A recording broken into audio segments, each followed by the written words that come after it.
Vote से नवाजा था और उस वक्त हमारे उम्मीदवार मौलाना मुबीन रजवी साहब थे, जो आज भी हैं।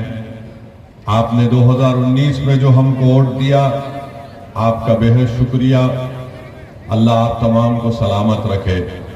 मेरी आपसे गुजारिश ही है कि 5 सितंबर को जो दोबारा इलेक्शन होने जा रहा है, आप तमाम लोग जरूर अपने वोट का इस्तेमाल करिए और मजलिस के उम्मीदवार का इंतखाबी निशान पतंग छाप है।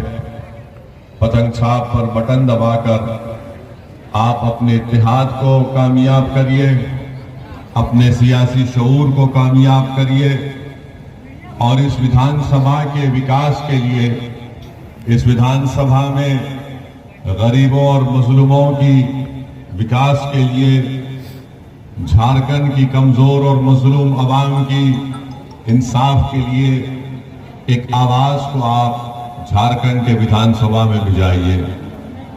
आज मैं आपको बड़ी जिम्मेदारी के साथ ये बात कह रहा हूं कि जब तक आप अपने वोट से मुत्तहिद होकर इत्तेहाद पैदा करके आप अपने वोट से मजलिस के उम्मीदवार को कामयाब नहीं करेंगे, याद रखिए मेरी इस बात को कि आपसे कभी इंसाफ नहीं होगा।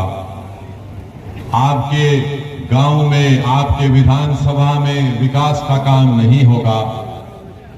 अगर आप ये समझते हैं कि हम सिर्फ वोट डालने वाले बन गए हैं और हमारे वोट डालने से हमसे इंसाफ होगा, हमारे वोट डालने से जिस तरह हजारीबाग में अशफाक खान को मार दिया गया उसके परिवार को इंसाफ मिलेगा, अगर आप ये समझ रहे हैं कि जिस तरीके से आज आए दिन झारखंड में मॉब लिंचिंग के जरिए से लोगों को मार दिया जाता है, वो रुक जाएगा, वो नहीं रुकेगा। मेरी इज्जतदार माँ और बहनों, मेरे बुजुर्गों, मेरी इस बात का आप यकीन कर लो, ये उसी वक्त रुकेगा जब आपके लिए लड़ने वाला कोई एक एमएलए होगा जो झारखंड में जहां कहीं भी किसी गरीब, आदिवासी, मुसलमान या दलित पर जुल्म होगा, वो दौड़ता हुआ उस पीड़ित परिवार के दरमियान में पहुंचेगा, उनकी लड़ाई को अपनी लड़ाई समझेगा, उनकी तकलीफ को अपनी तकलीफ समझकर वो इंसाफ की लड़ाई लड़ेगा। जब तक आप इस बात को नहीं समझेंगे, याद रखिए ये जुल्म जारी और सारी रहेगा। मुझे अफसोस इस बात का है कि अभी हम सुन रहे थे कि यहां पर मुख्यमंत्री आए थे हेमंत सोरेन साहब और उन्होंने आकर ये कह दिया कि झारखंड में कोई मॉब लिंचिंग नहीं हुई है। हम झारखंड के मुख्यमंत्री को याद दिलाना चाहते हैं, शायद वो इतना काम कर रहे हैं कि आजकल बहुत सी चीजों को भूल जाते हैं या फिर उनकी उम्र भी बढ़ रही है, नहीं मालूम। मैं मुख्यमंत्री को याद दिलाना चाहूंगा कि हमारे मंच पर अशफाक खान की मां और बहन बैठी हुई है। मुख्यमंत्री के आपको अशफाक खान की मौत मालूम नहीं हुई कि आज अशफाक खान की मां को और उसकी बहन को हमारे मंच पर आना पड़ा आपको आईना दिखाने के लिए कि अशफाक खान की मौत तुम्हारी हुकूमत में, तुम्हारी पुलिस स्टेशन में उसकी हत्या कर दी गई थी। हम यहां के मुख्यमंत्री को याद दिलाना चाहेंगे जिन्होंने कहा कि मॉब लिंचिंग नहीं हुई, तो फिर सिकनी गांव में, रामगढ़ में शमशाद अंसारी को किसने मारा? क्या कोई आसमान से उतर कर आए और मारकर उड़कर चले गए?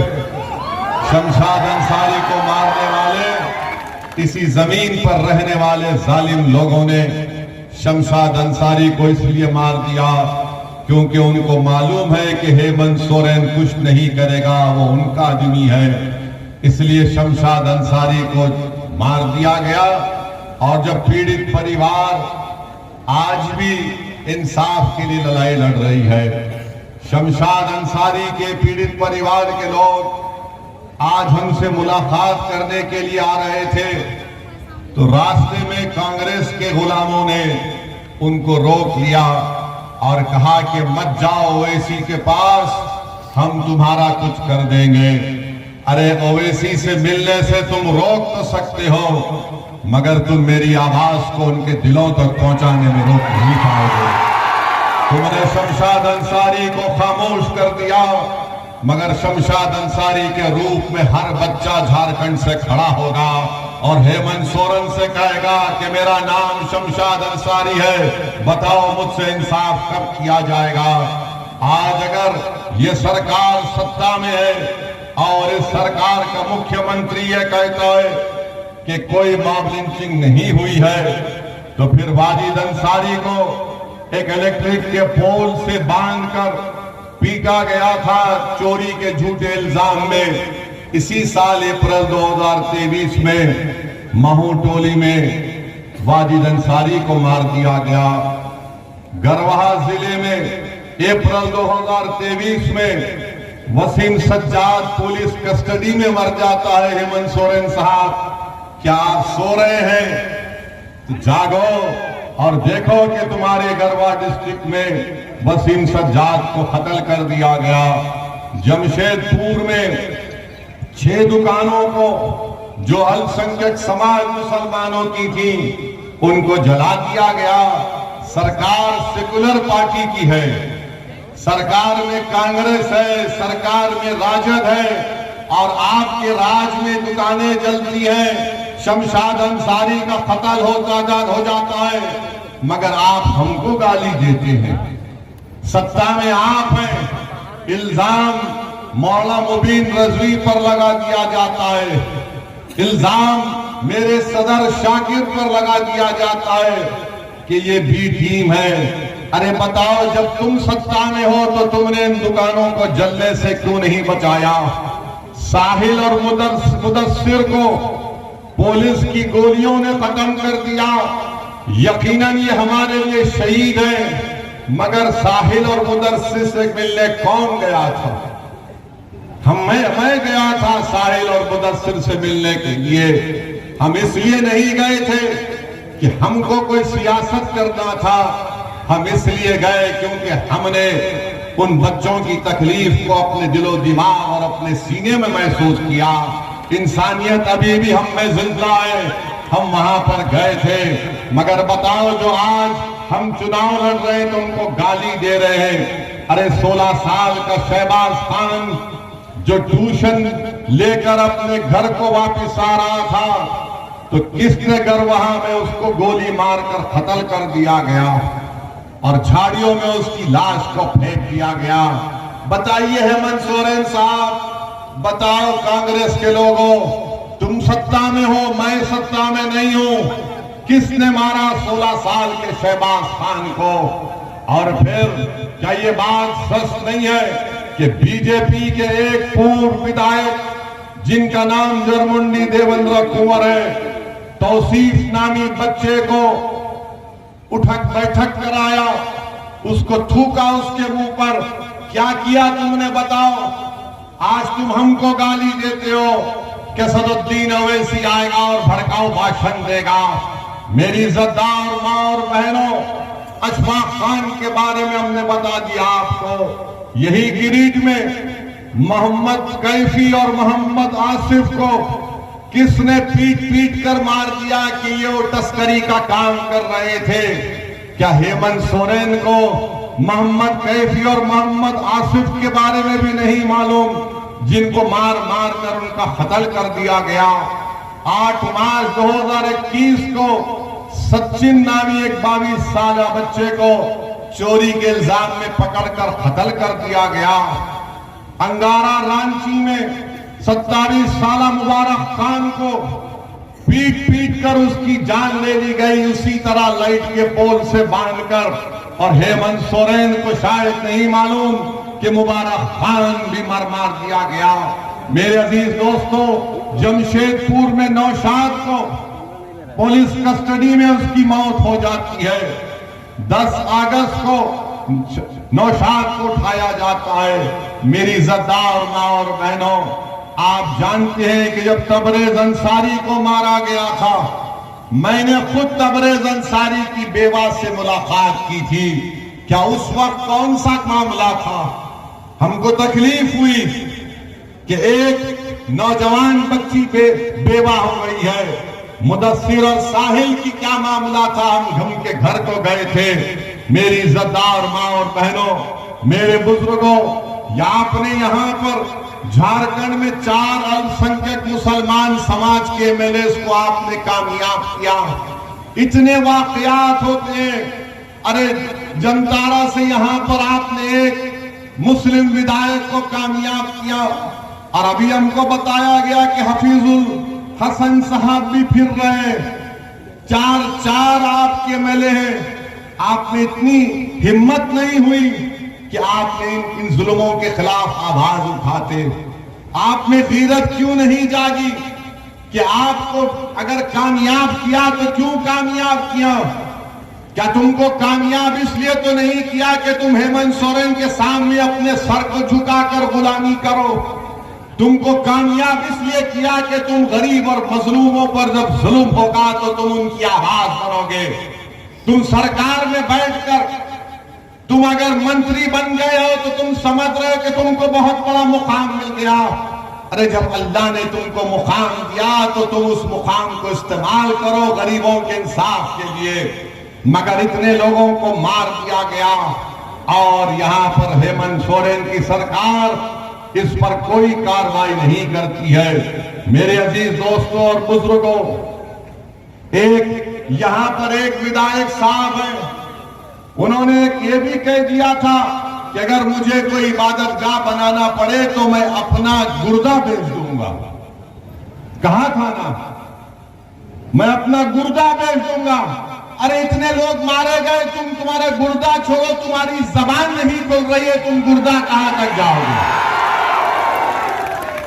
उस विधायक ने कहा था कि मैं अपना गुर्द दे सकता, तुम्हारा बाप मर गया, तुमने उनको वोट दिया, अब तुम हो। और तुमसे भी यही कहा जा रहा है कि जिस तरह तुम्हारे बाप और दादा ने वोट दिया तुम उसी तरह चलो। नहीं मेरे नौजवान साथियों, तुम्हारे बाप दादा के पास विकल्प नहीं था। वो हालत मजबूरी में लोगों का साथ देते थे। आज तुम्हारे दरमियान में दीवानों की पार्टी खड़ी हुई है जो किसी के बाप को सुनने वाली नहीं है। तो मेरी आपसे गुजारिश है कि आप अपना वोट 5 सितंबर के दिन मजलिस इत्तेहादुल मुस्लिमीन को दीजिए। मेरे अजीज दोस्तों और बुजुर्गों, केंद्र की सरकार बीजेपी की है। आपको जानकर तकलीफ होगी कि 2020 और 21 से झारखंड की सरकार को अल्पसंख्यक समाज के विकास के लिए एक स्कीम है एमएसडीपी, पीएमजेवी के, जो केंद्र की सेंट्रल गवर्नमेंट से आती है। झारखंड की सरकार को 155 करोड़ रुपए दिए गए। कितने? 155 करोड़ रुपए दिए गए। ये हेमंत सोरेन ने उसमें से सिर्फ 5 करोड़ रुपए खर्चा किए। 155 करोड़ में स्कूल की बिल्डिंग बननी चाहिए थी, रोड बनना चाहिए था जहां पर अल्पसंख्यक समाज रहता है, मुसलमान, जहां पर ईसाई रहते हैं। मगर इन्होंने उसमें से 5 करोड़ रुपए खर्चा किए। बोरवेल डालना चाहिए था, कॉलेज की बिल्डिंग बनना चाहिए था। अब बताओ इसमें ओवैसी कहां से आ गया?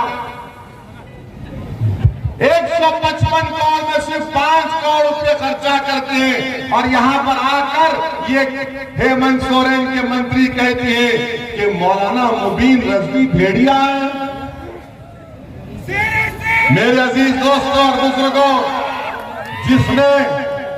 जिसने मौलाना मुबीन रजवी को सुदीप कुमार सोनी ने भेड़िया कहा। सुदीप कुमार सोनी साहब, हमारे चेहरे पर दाढ़ी है, हमारा नाम मुबीन रिजवी है, हमारे सर पर टोपी है, हमारा दीन इस्लाम है तो हम भेड़िए हो गए। तो फिर तुम्हारी पार्टी में जितने मुसलमान हैं वो क्या है बताओ? अगर जिसका नाम मुबीन रजवी भेड़िया है तो सुदीप कुमार जो तुम्हारी पार्टी में जो लोग तुम्हारी चमचागिरी करते हैं वो क्या है बताओ? और याद रखो भेड़िया शेर को भी खा लेता है,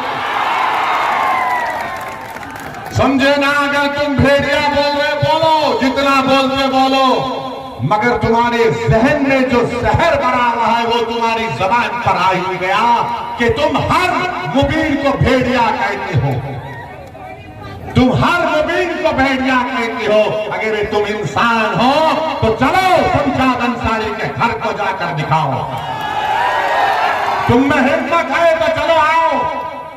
मगर तुम नहीं जाओगे। जिसके चेहरे पर दाढ़ी है, सर पर टोपी है, वो भेड़िया हो जाता। ठीक है सुदीप कुमार, जब तुम्हारा चुनाव आएगा तो भेड़िए तुमको बताएंगे कैसा शिकार होता है।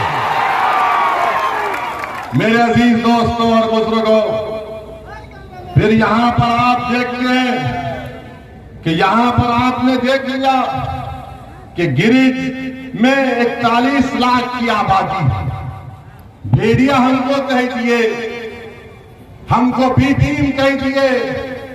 41 लाख की आबादी में सिर्फ 25 स्कूल हैं और उसमें एक ही 25 स्कूल हैं जिसमें से एक या 3-4 है 12वीं जमात तक। अब ये बच्चे कहां पर जाएंगे पढ़ने के लिए? बताइए हेमंत सोरेन साहब, ये बच्चे कहां पर जाएंगे? तेलंगाना में, जिस प्रदेश से मैं आता हूं, जहां पर हमारा कोई मंत्री नहीं है, हमारा कोई मंत्री नहीं, हमने क्या काम किया? हमने वहां पर 1 लाख मुस्लिम बच्चे और बच्चियों को 204 गवर्नमेंट के रेजिडेंशियल स्कूल को खुलवाया और 6ठी जमात से 12वीं जमात तक हमारी बेटियां और हमारे बेटे फ्री में पढ़ते। हम मंत्री नहीं बने, ना कभी बनेंगे। हमसे कहा भी गया था कि ओवैसी साहब मंत्री बनना है, तो हमने कहा कि ना मंत्री बनना है ना संतरी बनना है, आप बताओ हमारे लिए क्या काम कर सकते। हमने कहा हमारे बच्चियों को, हमारे बेटों को स्कूल खोलो। आपको जानकर खुशी होगी कि 1 लाख के करीब मुस्लिम बच्चे और बच्चियां तेलंगाना में 6ठी जमात से फ्री में पढ़ रही हैं। और मेरे पार्लियामेंट के इलाके में मैंने एक जूनियर कॉलेज को खुलवाया। 11th और 12th में उस जूनियर कॉलेज के 5 बच्चे नीट क्वालिफाई होकर गवर्नमेंट के मेडिकल कॉलेज में फ्री सीट लाकर अब मेडिसिन डॉक्टर बन रहे हैं। ये काम मैंने किया, हमारे एमएलए अकबरुद्दीन ओवैसी के विधानसभा में यह काम हुआ। ये काम आप कर सकते हैं झारखंड में। कब कर सकते आप? जब आप अपने विधायक को कामयाब करेंगे, जब आप सियासी ताकत हासिल करेंगे। मगर अगर आप सिर्फ यही सोचते रहेंगे कि नहीं नहीं हमको वोट डालना है, हमको वोट डालना है, तो फिर वोट डालने का मतलब यही होगा कि तुम वोट तो डाल रहे हो मगर अपने लिए नहीं डाल रहे हो, अपने बच्चों की तालीम के लिए वोट नहीं डाल रहे हो, अपनी जान की हिफाजत के लिए वोट नहीं डाल रहे हो। क्योंकि जब तुम वोट डाल रहे तो शमशाद कैसे मरा बताओ मुझे? इतने लोग कैसे मर गए जब तुमने वोट डाला? अब झारखंड मुक्ति मोर्चा के लोग बोलेंगे, यहां की सरकार बोलेगी, अरे ओवैसी तेलंगाना की सरकार में बहुत पैसा है, हम गरीब प्रदेश हैं। नहीं नहीं, गरीब तुम नहीं हो। 2019 और 20 में झारखंड सरकार को मिनरल्स। हेमंत सोरेन, ये आपका सेकुलरिज्म है और आप हम पर उंगली उठाते हैं। याद रखो, अगर तुम एक जबान से मेरे खिलाफ झूठ बोलोगे तो मैं तुम्हारी 1000 सच्चाइयों को जनता के सामने रखूंगा। अब आप देखिए इनका रिकॉर्ड। अब इतना तो हेमंत सोरेन के लिए काफी है, थोड़ा मोदी पे भी बोलते हैं, वरना कांग्रेस के लोगों में तो रात में नींद नहीं आएगी। हेमंत सोरेन को भी जरा बेचैनी होगी, करवटें लेंगे कि ये क्या क्या सच्चाई को बयान करके चला गया। फिर कोई कांग्रेसी बोलेगा या हेमंत सोरेन के पास का बोलेगा, मोदी को नहीं बोले। अरे मोदी को तो हम ही बोल रहे हैं, 9 साल से तुम तो गूंगे बनकर बैठे हो। तुमने क्या 3 मर्तबा बीजेपी से डिप्टी चीफ मिनिस्टर नहीं बने हो हेमंत सोरेन? क्या बीजेपी और तुमने आरएसएस का दामन नहीं थामा? और तुमने थामा और हम उनसे सीना तान कर मुकाबला कर रहे हैं। मुझे अफसोस हुआ जब मुझे अभी बताया गया कि मुजाहिद आजादी हजरत मौलाना शेख भिखारी साहब का पड़पोता, शेख भिखारी साहब जिसने अंग्रेजों की गुलामी से देश को आजाद कराने के लिए झारखंड का अजीम सपूत, उनका पड़पोते को 24 अगस्त 2023 को मंदर ब्लॉक रांची में, जिसका नाम बिट्टू खान है, उसको मॉब लिंचिंग कर दी गई। वो अब दवाखाने में अपनी जिंदगी और मौत की लड़ाई लड़ रहा है। शेख भिखारी साहब का पड़पोता, वो बेचारे जो इस देश को आजाद कराने के लिए अपना सब कुछ कुर्बान कर दिए और जालिमों ने उनके पड़पोते को मार पीट कर अस्पताल को पहुंचा दिया और अभी तक उस केस में कोई एफआईआर नहीं हुआ, हमको बताया जा रहा। बताइए आप, इल्जाम हम पर लगता है, मगर जब ये तमाम सच्चाई को बयान करते हैं तो आज आपसे अपील करने आए हैं कि झारखंड में आदिवासी, मुसलमान, दलित ये गुलदस्ता है इस प्रदेश का और पूरे देश हमारा भारत एक गुलदस्ता है। और Narendra Modi uniform civil code लागू करना चाहते हैं। हम यूनिफॉर्म सिविल कोड को मुस्तरद करते हैं। यूनिफॉर्म सिविल कोड को हम एक्सेप्ट नहीं करते। क्या आदिवासियों पर यूनिफॉर्म सिविल कोड ला सकते मोदी आप? क्या छोटा नागपुर का कानून नहीं है झारखंड में जमीन का? इस जमीन का कानून है। क्या आदिवासियों पर यूनिफॉर्म सिविल कोड लागू किया जा सकता है झारखंड के? बताओ बीजेपी वालों, मैं चैलेंज कर रहा हूं मोदी को कि क्या तुम झारखंड के, छत्तीसगढ़ के, तेलंगाना के, मध्य प्रदेश के, राजस्थान के आदिवासियों पर यूनिफॉर्म सिविल कोड लागू करोगे? नहीं कर सकते और नहीं करना चाहिए, क्योंकि भारत की खूबसूरती यही है कि यहां पर हजारों तहजीबें हैं, हजारों तहजीबें हैं। यहां पर हर एक का अपना अपना पर्सनल लॉ है। दिल्ली में बैठा हुआ कोई बाबू, दिल्ली में बैठा हुआ आरएसएस का प्रधानमंत्री हमारे जिंदगी के फैसले नहीं कर सकता। कोई हमको ये नहीं बताएगा कि हम कैसे अपनी जिंदगी गुजारेंगे। भारत के संविधान में मजहब की आजादी फंडामेंटल राइट है और मैं अपने मजहब के बताए हुए तरीके पर अपनी जिंदगी को गुजारूंगा। नरेंद्र मोदी मुझे आकर नहीं बता सकते कि मैं अपने मजहब पर कैसे चलूं। इसीलिए हम यूनिफॉर्म सिविल कोड के खिलाफ हैं। अब आप बताइए, यूनिफॉर्म सिविल कोड कभी सुना आपने इन लोगों को जो हमको गाली देते हैं? इनकी जबान नहीं खुलती। पार्लियामेंट में नो कॉन्फिडेंस मोशन, हिंदी में क्या बोलते नो कॉन्फिडेंस, अविश्वास प्रस्ताव आया था। हमने वहां पर 6-7 मिनट में पूरा सबका बयान कर दिया, हर चीज को खोल खोल कर बयान कर दिया।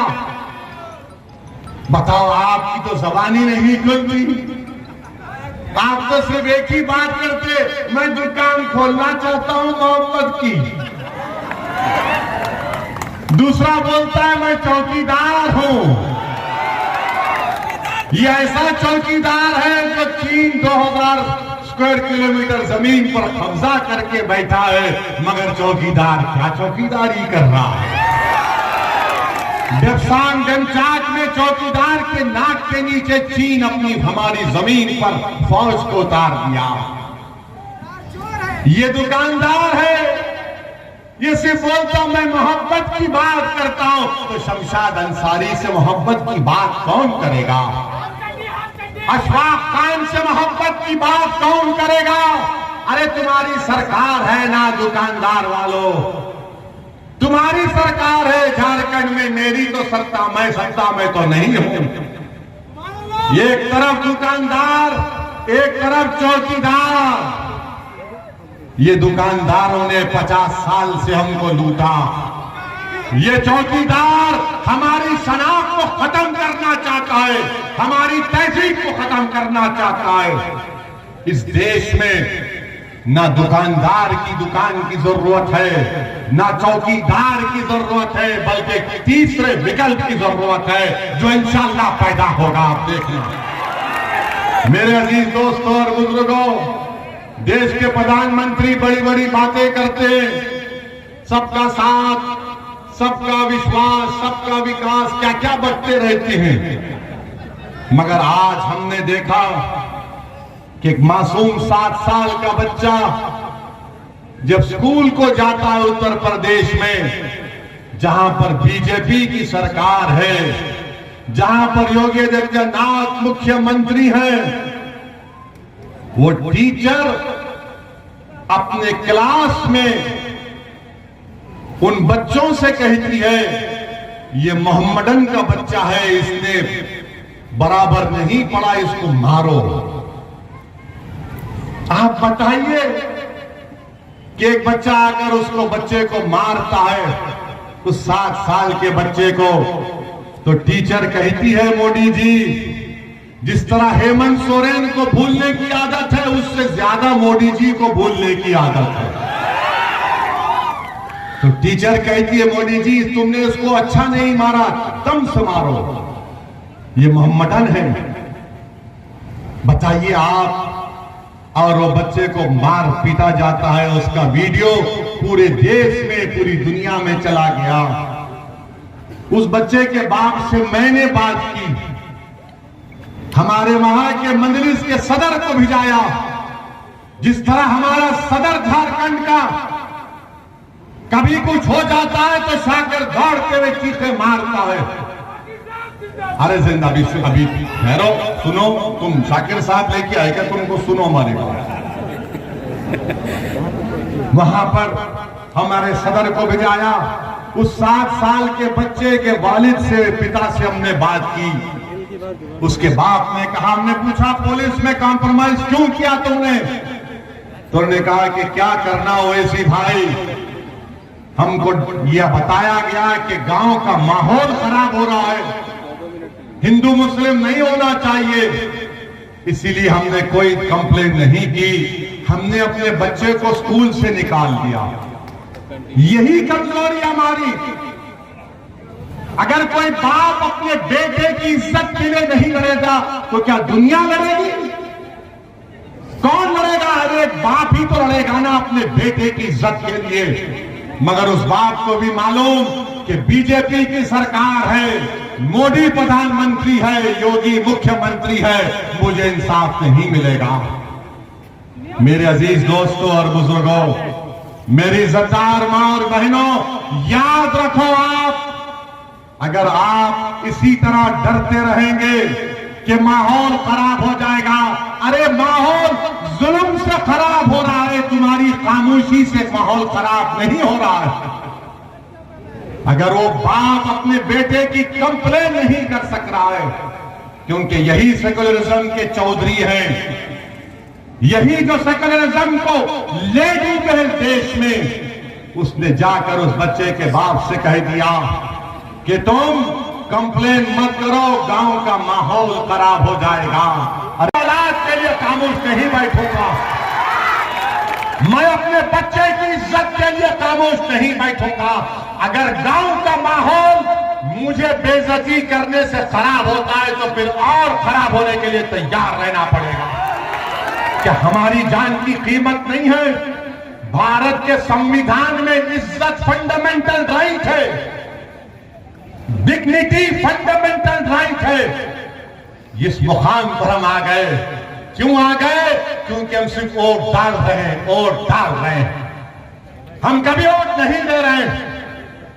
मेरे अजीज दोस्तों और बुजुर्गों, याद रखो, आप अगर आज आप अपनी ताकत को नहीं समझेंगे, लोग बोलेंगे आपसे, अगर मुबीन रजवी कामयाब हो गया तो क्या होगा? मेरे अजीज दोस्तों और बुजुर्गों, अगर एक मुबीन रजवी तुम्हारा विधायक बनकर झारखंड की विधानसभा में जाएगा तो कम से कम मुबीन रजवी की जबान से निकलेगा, शमशाद अंसारी जिंदाबाद, शमशाद अंसारी जिंदाबाद। कभी तो कोई लड़ेगा, मगर आज ये कहेंगे, अरे एक जीतेगा तो क्या होगा? आप उनसे कहना कि भारत की पार्लियामेंट में 2 MP हैं मजलिस के, और जब 2 में से एक खड़े होकर 6-7 मिनट के लिए भारत की लोकसभा में बोलते हैं तो मोदी से लेकर अमित शाह सब परेशान हो जाते हैं कि अब ये क्या बोलने वाला। अगर हम बोलने की सलाहियत रखते हैं तो आपकी वजह से, आपकी दुआओं की वजह से, आपकी वोट की वजह से, आपकी तारीफ की वजह से, यही तो मेरी ताकत है, यही तो मेरी ताकत है और अल्लाह का करम है, सदकाए नबी करीम सल्लल्लाहु अलैहि वसल्लम का।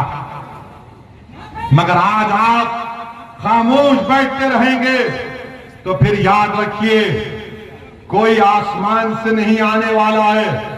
और आपको हम बताना चाह रहे हैं कि अब तो ट्रेन में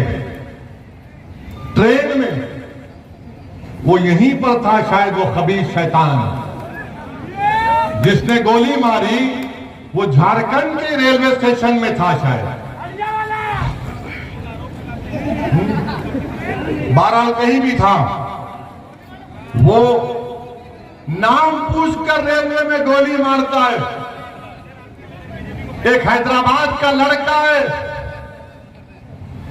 नौजवान बीवी है, 3 बच्चे हैं, उसको गोली मार दी, चेहरे पे दाढ़ी है, वो तड़प रहा है उसके पैरों के पास, और ये तकरीर कर रहा है कि अगर भारत में रहना है तो योगी और मोदी को वोट देना पड़ेगा। मैं उन गोली मारने वालों से कहूंगा कि सारी दुनिया की गोलियां खत्म हो जाएंगी, हम मरने तैयार हैं, मगर किसी बात से नहीं डरेंगे। हम अपने मतलब पर, अपने मकसद के तहत, अपनी मोहब्बत की बिना पर वोट देंगे। अरे तुम गोली मार कर हमको शहीद करके तुम कह रहे हो, याद रखो तुम जालिम हो, तुम्हारा जुल्म खत्म होगा। तुम अगर समझ रहे हो कि इख्तिदार में मोदी है, तुमको कुछ नहीं होगा, अरे इख्तिदार तो अल्लाह का है, इख्तिदार तो अल्लाह का ही रहेगा, सुबह कयामत तक इंसानों का इख्तिदार नहीं रहता। अगर इख्तिदार इंसानों का होता तो बादशाहों के महल वीरान नहीं होते। अगर इख्तिदार इंसानों का होता तो सल्तनतें बर्बाद नहीं होती हैं। हाँ, हमारा सुल्तान मोहम्मद सल्लल्लाहु अलैहि वसल्लम है, ताजदार मदीना है, इख्तिदार उसका रहने वाला है, अल्लाह का। आज जो लोग नाम लेकर हमको गोली मार रहे हैं या हमारी जानें ले रहे हैं, सुन लो, तुम्हारे पास भी इख्तिदार नहीं रहेगा। कि यहां से कई नौजवान मर्द हजरात अपने अपने घर छोड़कर कोई मुंबई चला गया, कोई दिल्ली चला गया, तो कोई हैदराबाद चला गया। अगर कारखाना बन जाता, आप ये कह रहे हैं कि 60-40? हेमंत सोरेन, कौन आपको कह रहा है ये सब बातें? क्या आप अपनी बर्बादी को दावत दे रहे हैं? अरे ये गरीब प्रदेश में आप यहां के लोगों को नौकरी देने के बजाय आप कह कुछ और ही कह रहे हैं। मुझे बड़ा अफसोस हुआ कि जब मैं ये देखा, क्या देखा मैंने कि हेमंत सोरेन कह रहे हैं कि संस्कृत यूनिवर्सिटी बनाएंगे। अच्छा, संस्कृत यूनिवर्सिटी, संस्कृत बोलने वाले 24,280 लोग हैं। कितने लोग हैं संस्कृत बोलने वाले? हेमंत सोरेन 24,000 लोगों के लिए यूनिवर्सिटी और पूरे जिले के 31 लाख लोगों के लिए खाली 25 स्कूल, और आप इसलिए वोट देंगे? आप इसलिए वोट देंगे? अब नहीं मालूम तुम 5 तारीख को जाके क्या करोगे, नहीं मालूम। नहीं, अभी सुनो, अभी हमारे यहां से जाने के बाद हजरत इबलीस के पूरे साथी आप तक भाग कर आएंगे। ये बड़ा जज्बाती बयान देकर गया, तुम इसकी बातों में नहीं आना, हम सब कर देंगे। याद रखो, आप आज के बाद जेएमएम और कांग्रेस के लोग आपके घर के अतराफ फिरेंगे, ए बाबा भीख दे देना, एक भीख और दे देना। ये तो हम काम कर दिए ना, ये तो हम रोड पे ला लिए उनको, तुम्हारे गांव में ला लिए। मगर अब आपकी जिम्मेदारी है कि आप अपने लिए, अपने बच्चों के लिए अपने वोट का सही इस्तेमाल करिए। हम हेमंत सोरेन साहब से पूछना चाहते हैं कि झारखंड में 170 जबानें बोली जाती हैं। कौन सी जबानें हैं? कोरखा, संथाली, हिंदी, बंगाली, उर्दू, मगधी, हो, सदन, ओरायन, मुंदारी, ये सब जबानें। अरे इनके यूनिवर्सिटी खोल देते आप, इनकी यूनिवर्सिटी खोल देते हेमंत सोरेन। इतने पैसे आपके ने कहां से आ गए? खैर, बहरहाल मेरे अजीज दोस्तों और बुजुर्गों, आपको हम बताना चाह रहे हैं कि जिस प्रदेश से हम आते हैं, हमने वहां पर हमारा कोई मंत्री नहीं है। हमने हमारे मुख्यमंत्री से बात किया, हम तमाम मुस्लिम डेलीगेशन गए, मुख्यमंत्री से कहा कि तेलंगाना में यूनिफॉर्म सिविल कोड नहीं। मुख्यमंत्री ने कहा बिल्कुल नहीं आएगा, हम तारीफ नहीं करेंगे। फिर हमने मुख्यमंत्री से कहा